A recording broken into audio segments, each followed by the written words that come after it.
RPSC second grade Urdu teacher का जो question paper सन 2016 में आया था उसको हम लोग सॉल्व कर रहे हैं। इससे मुतालिक 125 सवालात हल किए जा चुके हैं जिसके लिंक डिस्क्रिप्शन में है। अगर आप लोग ने हमारी वो वीडियोज़ नहीं देखी हैं तो मैं आपको सजेस्ट करूँगा कि ज़रूर देखिए। साथ ही साथ हमारे इस वीडियो को लाइक कीजिए, शेयर कीजिए, हैदरी स्टडी पॉइंट को ज़रूर सब्सक्राइब कीजिए। तो चलिए शुरू करते हैं और क्वेश्चन नंबर 126 देखते हैं। इसमें क्या कहा जा रहा है। पूछा ये जा रहा है कि जिस सिन्फ में किसी की मदह या हज्व बयान की जाए उसे हम क्या कहते हैं। क्या उसको गज़ल कहेंगे, कसीदा, मरसिया या फिर मसनवी।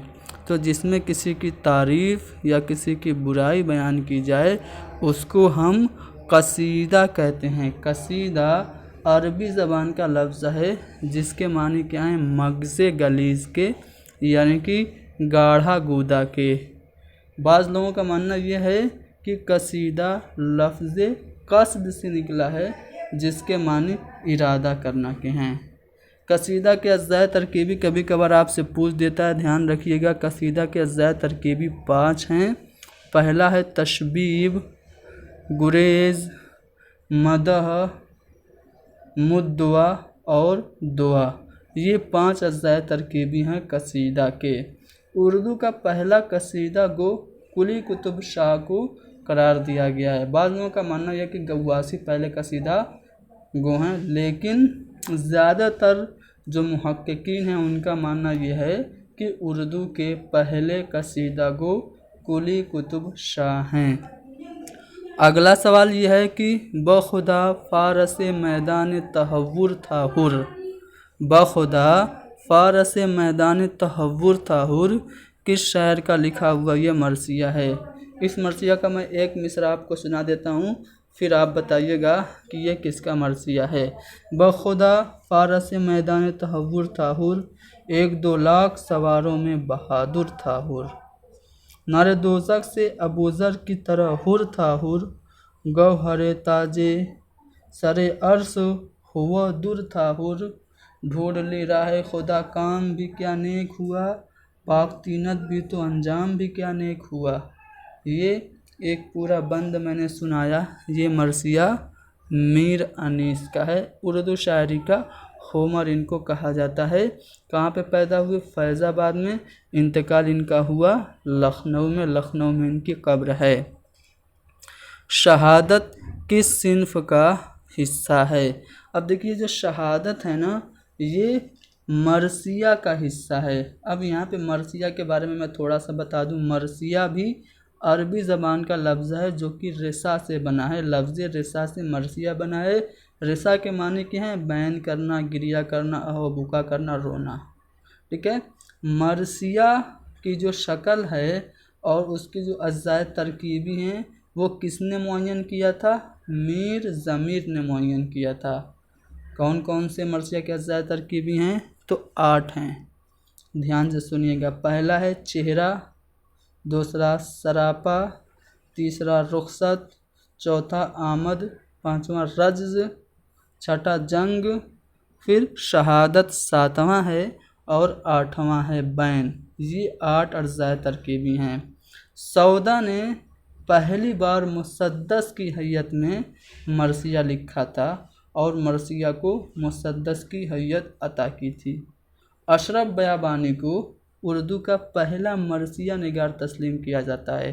उन्होंने 9 सरहार लिखा था 1503 ईस्वी में, जिसमें मरसिया के कुछ नमूने उन्होंने पेश किए थे। अच्छा, शुमाली हिंद का पहला मरसिया निगार कौन? तो रोशन अली। उन्होंने आशूर नामा मरसिया लिखी थी।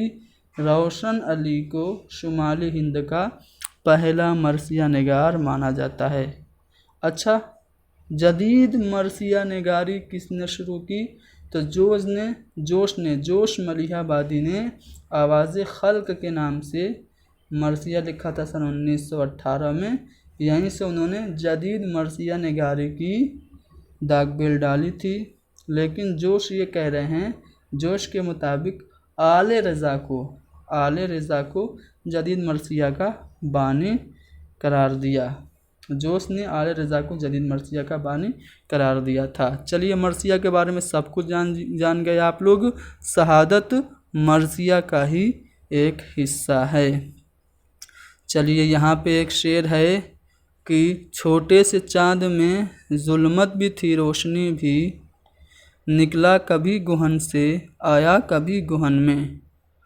तो यहाँ पे आपसे पूछा जा रहा है इसमें कौन सी सिनत इस्तेमाल है, क्या इसमें तशबीह है, इस्तिआरा है, तलमी है या फिर ईहाम है। देखिए छोटे से चाँद में यहाँ पे किसी एक को चाँद बताया जा रहा है, डायरेक्टली छोटा सा चाँद इसको बताया जा रहा है। तो जब किसी चीज़ को बआन ही दूसरी चीज़ करार दे दिया जाता है तो उसको हिंदी में कहते हैं रूपक अलंकार, अंग्रेज़ी में उसको मेटाफर कहते हैं और उर्दू में वो होता है इस्तिआरा। जैसे कि शेर की आमद है कि रन काँप रहा है, रन एक तरफ चरखे कुहन काँप रहा है, इसमें हज़रत अब्बास अलैहिस्सलाम को सीधे शेर कहा जा रहा है। इसी तरह यहाँ पे भी एक बच्चे को चाँद कहा जा रहा है, तो इसलिए इसमें सिनत इस्तिआरा है। दर्द मिन्नत कशे दवा न हुआ, मैं न अच्छा हुआ बुरा न हुआ। ये गालिब का शेर है, इसमें किस सिनत का इस्तेमाल हुआ है आपसे ये पूछा जा रहा है। देखिए जब किसी भी शेर में दो अपोजिट चीज़ें एक साथ इकट्ठा हो जाएं तो वो सिनत तज़ाद हुआ करती है। अंग्रेज़ी में ऑक्सीमोरन इसको कहा जाता है, अंग्रेज़ी में ऑक्सीमोरन कहा जाता है। जब दो अपोजिट क्वालिटीज़ को एक ही जगह इंक्लूड कर दिया जाता है तो वो होता है ऑक्सीमोरन यानी कि तज़ाद। तो मैं न अच्छा हुआ बुरा न हुआ, तो अच्छा और बुरा ये दो अपोजिट अल्फाज हैं, दो मुतज़ाद अल्फाज हैं, इसलिए इसमें सिनत तज़ाद है। चलिए यहाँ पे आपसे चूँकि 20 सवाल आपके मेथडोलॉजी के यानी कि टीचिंग एप्टीट्यूड के होते हैं, तो यहाँ से आपके टीचिंग एप्टीट्यूड के क्वेश्चंस शुरू हो रहे हैं। इसको बड़े ध्यान से पढ़ने की ज़रूरत है। चलिए पहला सवाल ये है, एक यहाँ पे स्टेटमेंट लिखा है, ध्यान से पढ़िए। हमने पहले की नसरी इबारत को क्लासरूम के सामने पढ़ा, फिर उसका कोई एक सेंटेंस बोर्ड पे लिख दिया, फिर उस सेंटेंस के किसी एक वर्ड के अज्जा के सिलसिले में किसी एक वर्ड के पार्ट्स को, लेटर्स को हमने अलग करके उससे मुताल्लिक बच्चों से बातचीत शुरू की, तो ये तरीका क्या कहलाएगा। यानी कि एक नस्र से एक सेंटेंस निकाला, उस सेंटेंस से एक वर्ड निकाला, वर्ड में कौन कौन से लेटर है, ये बच्चों से डिस्कशन हो रहा है। तो ये जो डिस्कशन है ये अंग्रेज़ी का तरीका है, तहलीली तरीका है, तरकीबी तरीका या फिर तशरीही तरीका है। तो लफ्ज़ों का खेल जहाँ पे हो, सेंटेंस निकाला, सेंटेंस से वर्ड निकाला, वर्ड को लेटर में क्या किया, अज्जा अलग अलग करके उसके फिर उस पे बातचीत कर रहे हैं, तो ये हमारा तरकीबी तरीका हुआ। ठीक है, अगला सवाल ये कि लेक्चर का तरीका तदरीस, लेक्चर का तरीका है तदरीस, यानी जो लेक्चर मेथड है कम से कम इस्तेमाल होना चाहिए। लेक्चर मेथड को हमें कैसे बच्चों को पढ़ाने में कम इस्तेमाल करना चाहिए। छोटे बच्चों की तालीम में, आला दर्जात के तलबा में यानी कि हायर एजुकेशन, आला सेकेंडरी, आला सानवी दर्जात यानी कि secondary level, senior secondary level के, या फिर सानवी दर्जात के यानी कि सेकेंडरी लेवल के, या फिर स्पेशल चाइल्ड जो स्टूडेंट होते हैं, चाइल्ड विद स्पेशल नीड, खुसूसी तवज्जो वाले तलबा के लिए लेक्चर का जो तरीका है, लेक्चर मेथड, वो हमें कम इस्तेमाल करना चाहिए। कैसे बच्चों को पढ़ाने के लिए, अरे भाई छोटे बच्चों को पढ़ाएंगे तो उनको लेक्चर तरीका समझाएंगे नहीं, उनको तो आप खेल से सीखने का मौका देंगे, लर्निंग बाय डूइंग की तरीका अपनाएंगे। तो यहाँ पे लेक्चर तरीका हमें कम इस्तेमाल करना चाहिए छोटे बच्चों की तालीम में। अच्छा 133 सवाल है, इसका जवाब आपको बताना है कि पढ़ना सिखाने के लिए सौती तरीक़ाकार में हम क्या करते हैं, हुरूफ़े सही यानी कि जो कॉन्सोनेंट वर्ड्स होते हैं उन्हें हम पहले सिखाते हैं, या फिर लफ्ज़ यानी कि वर्ड सीधे पहले सिखाते हैं, या फिर मुहम्मल लफ्ज़ यानी कि जो साइलेंट वर्ड्स होते हैं जिनकी कोई मीनिंग नहीं होती है वो लफ्ज़ पहले सिखाते हैं, या फिर हुरूफ़े इल्लत यानी कि जो स्वर हैं, जो वॉवेल्स हैं, उन्हें सिखाते हैं। अच्छा चलिए अब बताइए, आप हिंदी पढ़ा रहे हैं बच्चों को तो आप पहले अ आ सिखाएंगे ना, अ आ ई, उसके बाद क ख ग घ पे आएंगे। तो यहाँ पे हिंदी से ये ट्रांसलेट करके क्वेश्चन बनाया गया है मेरे लिहाज से। तो पढ़ना सिखाने का जो ध्वनियात्मक विधि है, जो फोनेटिक मेथड है, उसमें हमें पहले हरूफ इल्लत यानी कि पहले स्वर सिखाना चाहिए, फिर व्यंजन सिखाना चाहिए। पहले वावेल फिर कॉन्सोनेंट। तो यहाँ पे हरूफ इल्लत पहले सिखाए जाते हैं सौती तरीके में। तो यहाँ पे चौथा वाला ऑप्शन सही था। अगला सवाल क्वेश्चन नंबर 34 है। इसका जवाब जो ऑफिशियल आंसर की है उसमें स्टार मार्क किया हुआ है, यानी कि इसका एक से ज़्यादा जवाब सही है। ठीक है, इसको सभी, इस सवाल का नंबर सभी को कॉमन मिला है। चलिए मैं सवाल पढ़ देता हूँ। पढ़ना सिखाने के जुमलावारी तरीका अपनाने के लिए दलील दी जाती है कि इसमें उर्दू कायदे की ख़ास ज़रूरत होती है, इसमें गेस्टालिस्ट नज़रिया का कारफरमा होता है, यानी जो गेस्टालिस्ट थ्योरी है, जो आपके मैक्स वर्दिमर, कैटकोफ्का और अल्फगैंग कोहलर जो थे जिन्होंने इनसाइड लर्निंग थ्योरी दी थी, वो नज़रिया इसमें कारफरमा है, या फिर इसमें तहलील का अमल तेज़ी से कारफरमा है, या फिर इसमें ख्वानदगी की मारतों पर भरपूर तवज्जो दी जाती है। तो ये ऐसा सवाल है जिसका जवाब आंसर की में भी क्या दिया हुआ है, स्टार मार्क किया हुआ है, यानी कि इसका सभी को कॉमन नंबर मिला था। इसका जवाब आप लोगों को अगर एग्जैक्ट पता हो तो कमेंट में लिखिएगा। चलिए, लिखना सिखाने का जो अबजदी तरीका है उसमें क्या होता है, तहलील से तरकीब की तरफ बढ़ते हैं, या फिर मालूम से नामालूम की ओर, यानी कि फ्रॉम नोन टू अननोन बढ़ते हैं, या फिर अननोन टू नोन बढ़ते हैं, या फिर मुरक्कब से मुफरद की ओर, यानी कि सिंथेसिस टू एनालिसिस बढ़ते हैं। तो जो लिखना सिखाने का अबजदी तरीका है उसमें हम नामालूम से मालूम की ओर, यानी कि हम अननोन टू नोन बढ़ते हैं। तो तीसरा वाला ऑप्शन सही है। वह तरीका जिसमें तलबा की हैसियत महज इनफ़ियाली होती है, यानी बच्चा जिसमें इनएक्टिव होता है, ज़्यादा वो सक्रिय नहीं होता है, वो कौन सा तरीका है। ठीक है, तो जो लेक्चर का तरीका होता है, जो लेक्चर मेथड होता है, उसमें बच्चा महज इनफ़ियाली होता है, वो कम एक्टिव होता है, वो बस उसको सुनना होता है, वो ज़्यादा कुछ नहीं करता है, सक्रिय नहीं होता है लेक्चर मेथड में। चलिए 137 सवाल है, उसमें ये पूछा जा रहा है कि तदरीस का वो तरीका जिसमें बच्चा की हैसियत एक मुअज्जिद दरियाफ्त कुनंदा की होती है, यानी कि टीचिंग का वो कौन सा मेथड है जिसमें बच्चा एक अन्वेषण होता है, एक एक्सप्लोरर होता है, एक्सप्लोर करने वाला, चीज़ों को खोजने वाला, हिंदी में बोले तो अन्वेषक होता है, वो कौन सा तरीका है। तो जो तहकीकी तरीका है उसमें बच्चा एक मुअज्जिद दरियाफ्त कुनिंदा की हैसियत से होता है।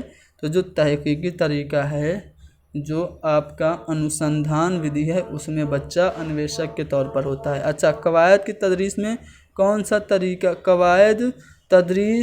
कवायद में इस्तिक़राई तरीका टीचिंग, यानी कि जब हम ग्रामर की टीचिंग करते हैं तो उसमें जो इंडक्टिव मेथड है, जो आगमन विधि है, वो उसके ज़रिए क्या होता है, ज़्यादातर हाफ़ज़े से काम लिया जाता है, मालूमात ज़्यादा और तरबियत कम होती है, या फिर खुद करके सीखने का मौका मिलता है, या फिर दूसरों के बताने पर ज़्यादा भरोसा करना पड़ता है।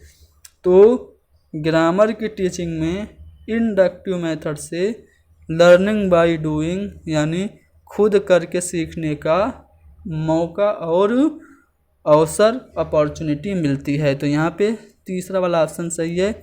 अगला सवाल ये कि इआदा में किए जाने वाले सवालात का मकसद ये जानना होना चाहिए कि जब हम रिवीजन करते हैं, जब हम पुनरावलोकन करते हैं, इआदा करते हैं, फिर से दोहराते हैं, तो उसमें जब हम क्वेश्चंस करते हैं तो उस क्वेश्चन का मकसद क्या जानना है।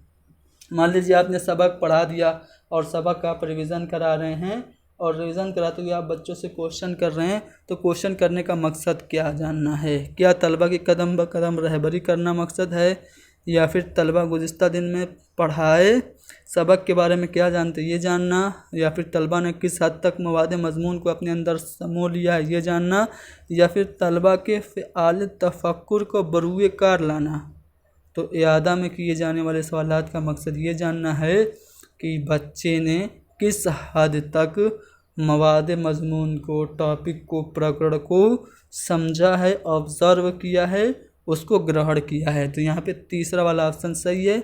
अगला सवाल 140 नंबर का है। इस्तिखराजी तरीका के लिए, डिडक्टिव मेथड के लिए, निगमन विधि के लिए कौन सा जुमला सही नहीं है।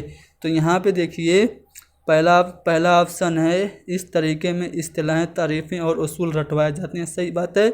डिडक्टिव मेथड में पहले ही जो फार्मूलाज हैं वो रटवा दिए जाते हैं। ये तरीका प्राइमरी दर्जात के लिए मुज़ीर है। सही बात है। फार्मूले प्राइमरी बच्चों के लिए आप फार्मूले पे बेस्ड क्वेश्चन कराएंगे तो इससे उनको ज़्यादा मदद नहीं मिलेगी। इस तरीका में मकरून से मुजर्रद की जानिब इक़दाम करते हैं, या फिर इस तरीका में नामालूम से मालूम की तरफ इक़दाम करते हैं। तो यहाँ पे इसका दोनों ऑप्शन सही है। इसके लिए भी आंसर की में स्टार मार्क किया गया है। ठीक है, इसके 2 ऑप्शन सही हैं। इसका सबको कॉमन नंबर मिला था सन 2016 में। अच्छा, दौरान तदरीस सवाल करने का मुनासिब तरीका क्या है। टीचिंग के दौरान क्वेश्चन करने का मुनासिब तरीका क्या है। पहले एक तालिब इल्म को खड़ा किया जाए, फिर उससे क्वेश्चन पूछा जाए। आप एक टीचर है, बच्चों से सवाल पूछना चाहते हैं, कैसे सवाल करेंगे। एक स्टूडेंट को खड़ा कर देंगे, फिर उससे सवाल पूछेंगे, या फिर असातिज़ा किराम सवाल को बार बार दोहराएंगे। आप बार बार रिपीट करेंगे क्वेश्चन को। बताओ a+b का होल स्क्वायर क्या होगा, बताओ a+b का होल स्क्वायर क्या होगा, बताओ a+b का होल स्क्वायर क्या होगा। बच्चे कहेंगे टीचर सटिया गया है। तो आप ऐसा नहीं कर सकते। ठीक है। तीसरा ऑप्शन है, सवाल को बहुत तेज़ रफ्तार से जमात को सुनाना। बहुत तेज़ एकदम चिल्ला के पूरा स्कूल गूंज जाए, ऐसे आप क्वेश्चन करेंगे बच्चों से। या फिर पहले पूरी जमात को सवाल सुनाया जाए, फिर जिस तालिब इल्म से जवाब लेना है उसकी तरफ इशारा किया जाए। ये तरीका सही है। पहले आप क्लासरूम में बच्चे बैठे, मान लीजिए 30 बच्चे क्लासरूम में, आपने सवाल किया, चलो बताओ कि ताजमहल किसने बनवाया था। आजकल ताजमहल पे विवाद हो रहा है ना, तो ताजमहल किसने बनवाया था।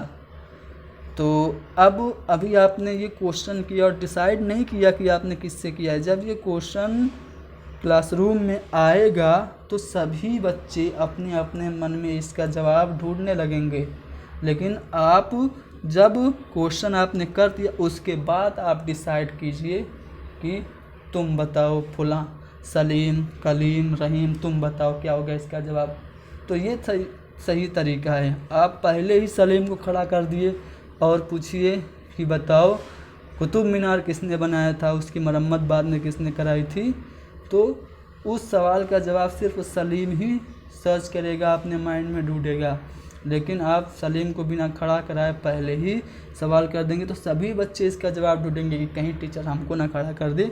तो इस तरह से सभी बच्चे जब सोचेंगे कि इसका जवाब ये हो सकता है तो वो जवाब उनके जहन में बैठ जाएगा। तो ये सही तरीका है। टीचिंग के दौरान मुनासिब तरीका क्वेश्चन करने का ये है कि आप क्या कीजिए, पहले पूरी जमात को सवाल सुनाइए, फिर जिस तालिब इल्म से जवाब लेना है उसकी तरफ आप इशारा कर दीजिए कि चलो बेटा सलीम तुम बता दो। चलिए 142 है कि ब्लैक बोर्ड पर लिखने के लिए मुदर्रिस को किस जानिब खड़ा होना चाहिए। चलिए ये ब्लैक बोर्ड है, ठीक है। आप लिखेंगे तो इधर खड़े होंगे या फिर इधर खड़े होंगे। जाहिर सी बात है आप यहाँ पे खड़े होंगे।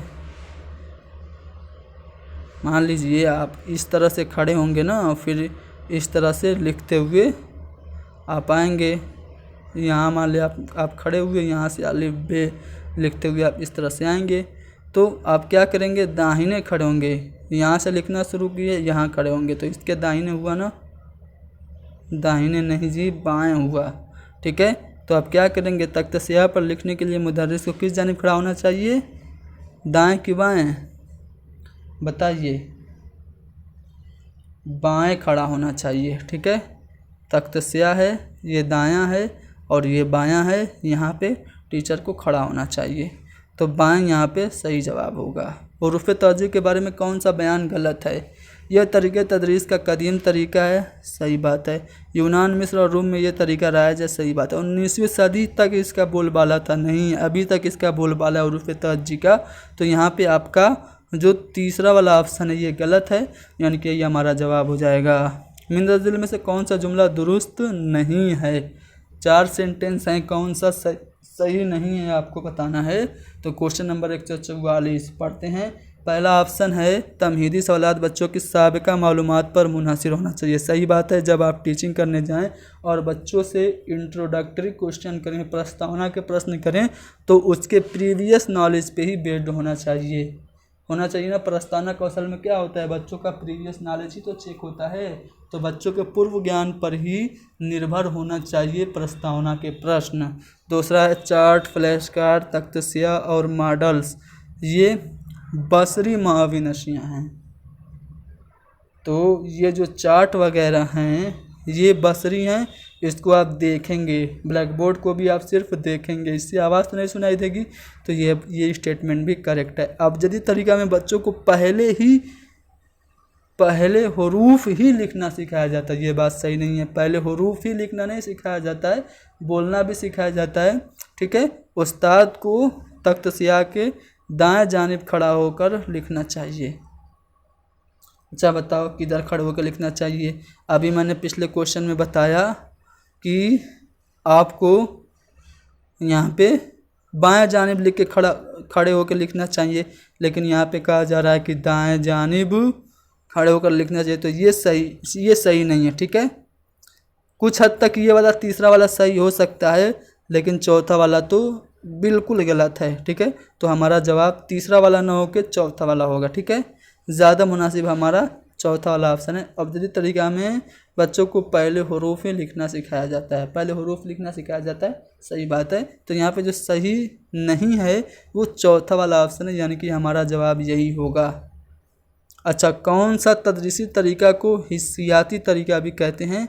तो जो मॉन्टेसरी मेथड है, मैडम मरियम मॉन्टेसरी ने जो ईजाद किया था, उसको हम हिस्सियाती तरीक़ा तदरीस भी कहते हैं।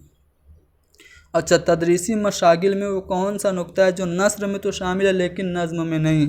देखिए, जो खामोश मुतालिया है, जो साइलेंट रीडिंग है, वो प्रोज में हम करते हैं, लेकिन पोइट्री में हम साइलेंट रीडिंग बच्चों को नहीं कराते। तो ये जो साइलेंट रीडिंग है, खामोश मुतालिया, ये नस्र में तो है लेकिन नज़्म में ये शामिल नहीं है। 146 के बाद 147 सवाल जो है कि हुरूफ लिखने में ख़त्ते मुस्तकीम और ख़त्ते मुनहनी लिखने की मश्क किस तरीके में की जाती है? तो ख़त्ते मुस्तकीम और ख़त्ते मुनहनी खींचने की जो मश्क की जाती है वो किस तरीके में की जाती है? तो 147 का जवाब होगा पेस्टोलॉजी मेथड में, यानी कि पेस्टोलॉजी तरीका, दूसरा वाला ऑप्शन हमारा करेक्ट होगा। कवायद की तदरीस के लिए कौन सा तरीका मौसर है? ग्रामर टीचिंग के लिए जो बेस्ट मेथड है वो आपका इंडक्टिव मेथड, यानी कि आगमन विधि है। इंडक्टिव मेथड में क्या होता है भाई? इंडक्टिव मेथड में हमेशा हम क्या करते हैं, पहले एग्जाम्पल देते हैं, फिर एग्जाम्पल से ही हम रूल्स बनाते हैं, ठीक है। चलिए आगे बढ़ते हैं। अगला सवाल, झैल में से किनका ताल्लुक बसरी और समई तौजीहात से है? ऑडियो विजुअल ऐड कौन है भाई? फिल्म और टेलीविज़न। फिल्म में आप तस्वीर भी देखते हैं, आवाज़ भी आती है, टीवी में भी आवाज़ आती है, रेडियो ग्रामोफोन में सिर्फ आवाज़ आती है, तस्वीर नहीं आती है। दरसी किताब और ब्लैक बोर्ड में सिर्फ आप देख सकते हैं, वहाँ से आवाज़ नहीं आती है। रेडियो टेप रिकॉर्डर में भी सिर्फ आवाज़ आती है। लेकिन पूछा है समई और बसरी, तो समई और बसरी ऑडियो विजुअल दृश्य श्रव्य जो है वो फिल्म और टेलीविज़न है, यानी कि पहला वाला ऑप्शन सही है। आखिरी सवाल, इब्तदाई मंजिल पर तदरीस ज़बान के मकासद में से बोलना और लिखना सिखाने की अहम नौइयत के एतबार से कैसी है? बोलना और लिखना सिखाने की जो अहमियत है वो क्या नज़री है, अमली है, या फिर नज़री और अमली दोनों है? तो यहाँ पे अमली जो दूसरा वाला ऑप्शन है ना वो करेक्ट होगा। तो दोस्तों, हमने RPSC सन 2016 में जो क्वेश्चन पेपर आया था उसका हमने 150 सवाल डिटेल से हल किया, जो आपके लिटरेचर के क्वेश्चंस थे उनको हमने एक्सप्लेन अच्छे से किया और फिर पेडागोजी के सवाल भी हमने आपको करा दिए। उम्मीद करता हूँ कि ये वीडियो आपको पसंद आई होगी। बाकी पहले की जो वीडियोज़ अपलोड की जा चुकी हैं वो भी आपको पसंद आई होंगी। वीडियो को लाइक कीजिए ना, शेयर कीजिए। उर्दू के हर एक तालिब इल्म तक हमारी ये वीडियो पहुंच जानी चाहिए। Thank you very much.